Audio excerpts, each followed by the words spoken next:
நாம் தமிழர் கட்சியின் தலைமை ஒருங்கிணைப்பாளர் சீமான் ஒரு வழியா போலீஸ் ஸ்டேஷன்ல ஆஜராகியிருக்கார். சம்மன் முதல் ஆஜர் வரை நடந்தது என்ன?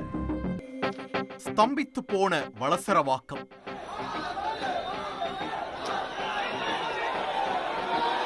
காவல் நிலையத்தை சூழ்ந்த தொண்டர்கள்.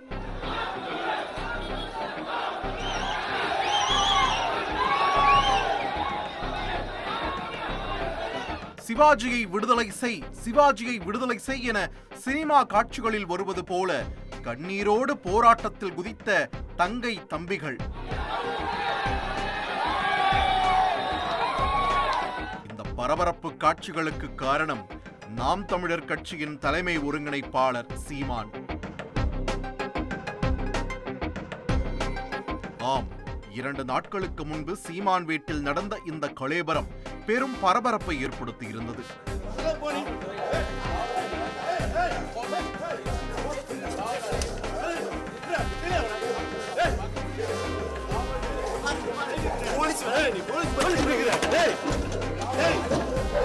அதன் தொடர்ச்சியாகத்தான் வளசரவாக்கம் காவல் நிலையத்தில் ஆஜராகி இருந்தார் சீமான். என்ன நடந்தது, எதற்காக இத்தனை பரபரப்பு என்பதை பற்றி முழுமையாக தெரிந்து கொள்ள வேண்டுமென்றால் 2011ஆம் ஆண்டுக்கு செல்ல வேண்டும்.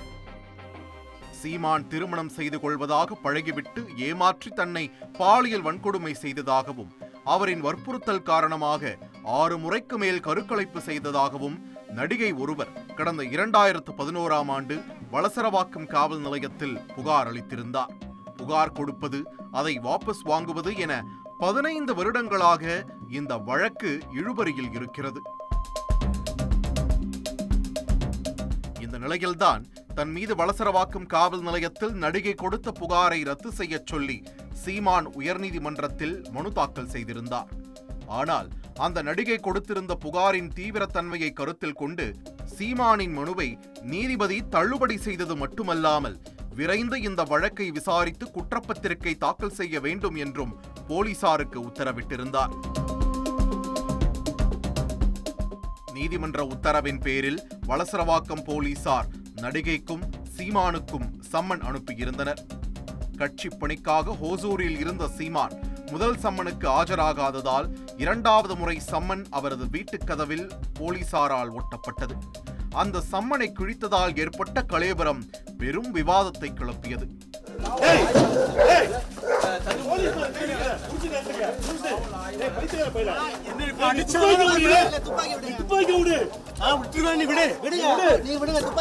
ஒரு பக்கம் ஆஜராக முடியாது, என்ன பண்ணுவே என சீமான் சொல்ல, மறுபக்கம் ஆஜர் ஆகவில்லை என்றால் கைது நடவடிக்கை பாயும் என காவல்துறை தெரிவிக்க, அதன் பிறகு வளசரவாக்கம் காவல் நிலையத்தில் ஆஜராக நேரம் குறிக்கப்பட்டது. இந்த தகவலை தொடர்ந்து வளசரவாக்கம் காவல் நிலையம் இருக்கும் தெருவில் பேரிகார்ட் போட்டு பாதுகாப்பு பலப்படுத்தப்பட்டது. சம்பவத்தன்று மாலை 6 மணியில் இருந்தே நாம் தமிழர் கட்சி தொண்டர்கள் வளசரவாக்கத்தில் குவிய தொடங்கினர்.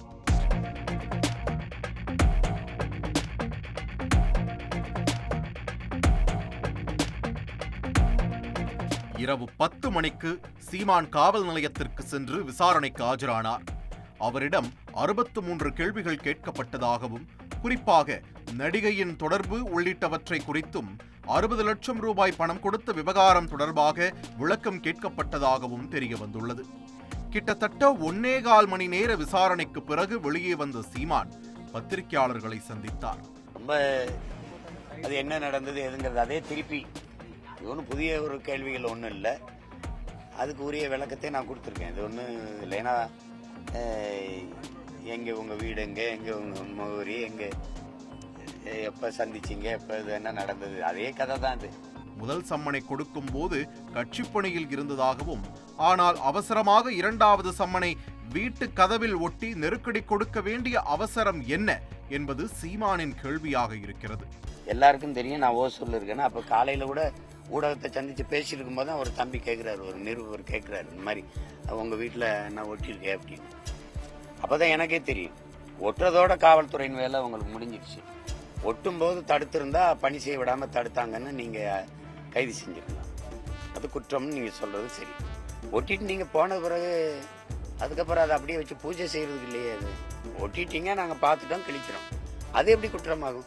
7 முறை கருக்கலைப்பு, 60 லட்சம் ரூபாய் பணம் கொடுத்தது என நடிகை முன்வைத்த குற்றச்சாட்டுகளை உறுதிப்படுத்தாமல் பதிவு செய்திருக்க கூடாது எனவும் இதற்காக உச்சநீதிமன்றத்தை நாடவிருப்பதாகவும் கூறியிருந்தார் சீமான். அப்புறம் 50,000 என்கிட்ட வாங்கினாங்கன்றீங்க. கஷ்டத்துல இருக்கிறவங்க எனக்கு எப்படி 60 லட்சம் கொடுக்க முடியும்? 60 லட்சம் கொடுத்தேன்னா முதல் புகார்ல ஏன் அதை பதிவு செய்யல? நீங்க திருமணம் ஆச்சுங்கிறீங்க, முதல் புகார்ல திருமணம் ஆச்சுன்னு சொல்லியிருக்கணும். 7 முறை கருக்கலைச்சிருக்கோன்றீங்க, 7 முறை கருக்கலைச்சம்னு சொல்லியிருக்கணும். அப்ப 60 லட்சம் என்கிட்ட பணம் வாங்கினாங்கன்னு அதுலயும் சொல்லியிருக்கணும். அப்புறம் 2வது குற்றச்சாட்டுல சொல்லியிருக்கணும். இல்ல 24 தேர்தலில் வரும்போது நீங்க உட்கார்ந்து வீரலட்சுமிக்கு பக்கத்துல உட்கார்ந்து பேசுதா அதை பேசுறீங்க. இப்ப இந்த நாடகத்தின் திரைக்கதை ஆசிரியர்கள் யாருன்னு உங்களுக்கு தெரியும் நான் நினைக்கிறேன். இப்ப இது நினைச்சு பேசும்போது இது எப்படி எடுத்துக்கிறது? அதோடு இந்த பாலியல் புகாருக்கு பின்னணியில் அரசியல் உள்நோக்கம் இருப்பதாகவும் குறிப்பிட்டிருந்தார் சீமான். நீ விரும்பி தானே நீங்க உற வச்சுக்கிட்டீங்க. அப்புறம் எங்க அதுக்கு என்ன பிரச்சனை? அதுல பிடிக்கல, பிரிஞ்சு போயிட்டீங்க. 15 வருஷம் ஆயிடுச்சு, எனக்கு கல்யாணம் ஆகியே 14 வருஷம் ஆயிடுச்சு. இதை யாரும் கேள்வி கேட்க மாட்டீங்க. உங்களுக்கு இதுல முகம் சுளிக்க வந்துருது. அந்த முகத்தை ஒரு தடவை காட்டுங்க, எப்படி இருக்குன்னு பாப்போம். அப்ப 15 வருஷமா என்னை பழி போட்டு அவமானப்படுத்துறீங்க, கொதறி திங்கிரியல எல்லாரும் என்னை, என் குடும்பத்தை, என் பிள்ளைகளை. என் மயன் பெரியவனுக்கெல்லாம் நல்லா விவரம் தெரிஞ்சிடுச்சு. இதெல்லாம் அவன் பார்த்தானா, அவன் நண்பர்கள் பார்த்தா என்ன ஆவாங்க? அதுல உங்களுக்கு முகம் சுளிக்க மாட்டேங்குது.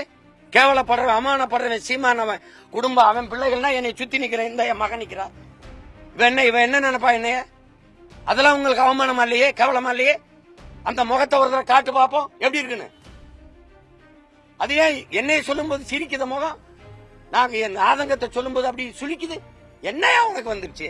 இந்த திமுக இருக்க ஒரு தலைவன் இத பத்தி பேச தகுதியோட இருக்குன்னு சொல்றான், ஒருத்தன் சொல்றா பாப்போம். ஒரு வழியாக விசாரணைக்கு ஆஜராகி காவல் நிலைய வாசலை தாண்டுவதற்குள் ஈரோடு கிழக்கு இடைத்தேர்தல் பரப்புரையின் போது வன்முறையை தூண்டும் வகையில் வெடிகுண்டு வீசுவேன் என சீமான் பேசியது தொடர்பாக கருங்கல்பாளையம் போலீசார் அவருக்கு சம்மன் கொடுப்பதற்காக நீலாங்கரையில் முகாமிட்டிருந்தனர்.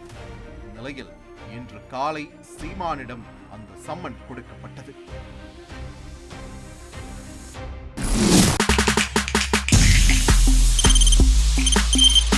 தவிர்க்க முடியாத தம்ப்நெயில்ஸ், கலக்கலான கண்டென்ட்ஸ், சினிமாவும் சீரியஸ் பிரச்சனைகளும், சும்மாவே ராம் சரண் தளபதி விஜய் எப்படா பெரிய கலகலப்பும் கைகலப்பும்.